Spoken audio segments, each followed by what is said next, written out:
നമസ്കാരം. റാഫ്റ്റോക്ക് ഫുട്ബോളിലേക്ക് അവർക്കും സ്വാഗതം. ലാലിഗയിൽ ഇന്നലെ FC ബാഴ്സലോണ ഏകപക്ഷീയമായ 2 ഗോളുകൾക്ക് അൽമെരിയെ പരാജയപ്പെടുത്തി.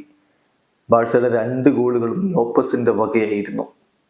അൽമെരിയുടെ മൈതാനത്ത് വെച്ച് നടന്ന മത്സരത്തിൽ ബാഴ്സയുടെ മുന്നേറ്റങ്ങൾ നയിച്ചുകൊണ്ട് ടോറസും റോബർട്ട് ലെവൻഡോസ്കിയും യമാലും ഒരുമിച്ചാണ് കളിക്കളത്തിലേക്ക് ഇറങ്ങിയത്. മത്സരത്തിന്റെ 14-ാമത്തെ മിനിറ്റിലാണ് ലോപ്പസിലൂടെ ബാഴ്സലോണ ലീഡ് എടുക്കുന്നത്. ആദ്യ പകുതി അവസാനിക്കുമ്പോൾ അവർ ഏകപക്ഷീയമായ ഒരു ഗോളിന് മുന്നിലായിരുന്നു.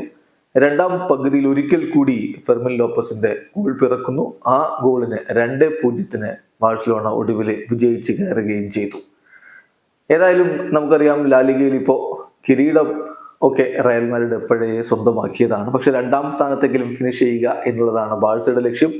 36 കളികളിൽ നിന്ന് ബാഴ്സയ്ക്ക് ഇപ്പോൾ 79 പോയിന്റ് ഉണ്ട്. അവർ 2ാമതാണ്. അത്രയും കളികളിൽ നിന്ന് 93 പോയിന്റാണ് റയലിനുള്ളത്. മൂന്നാമതുള്ള ജിറോണക്ക് 36 കളികളിൽ നിന്ന് 75 പോയിന്റാണ്. എന്തായാലും കളി ജയിച്ചു, ശരിയാണ്. പക്ഷേ ബാഴ്സലോണയിലെ ചില പ്രശ്നങ്ങൾ ഇങ്ങനെ പുകഞ്ഞുകൊണ്ടിരിക്കുന്നു എന്നാണ് സ്പാനിഷ് മാധ്യമങ്ങൾ റിപ്പോർട്ട് ചെയ്യുന്നത്. ചാവി ഹെർണാണ്ടസിന്റെ ഭാവി വീണ്ടും തുലാസിലായിരിക്കുന്നു.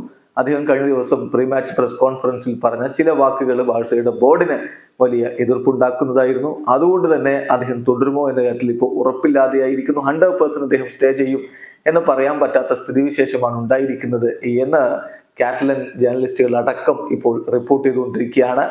ഏതായാലും ഇക്കാര്യത്തിൽ എന്ത് സംഭവിക്കും എന്നുള്ളത് കാത്തിരുന്ന് കാണണം. അൽമെരിക്കെതിരെ കളി തോറ്റിരുന്നെങ്കിൽ അപ്പോൾ തന്നെ ചാവിയെ സാക്ക് ചെയ്യാൻ പോലും ബാഴ്സലോണ മാനേജ്മെന്റ് തയ്യാറാവുമായിരുന്നോ എന്നാണ് സൂചനകൾ. വീഡിയോ അവസാനിക്കുന്നു.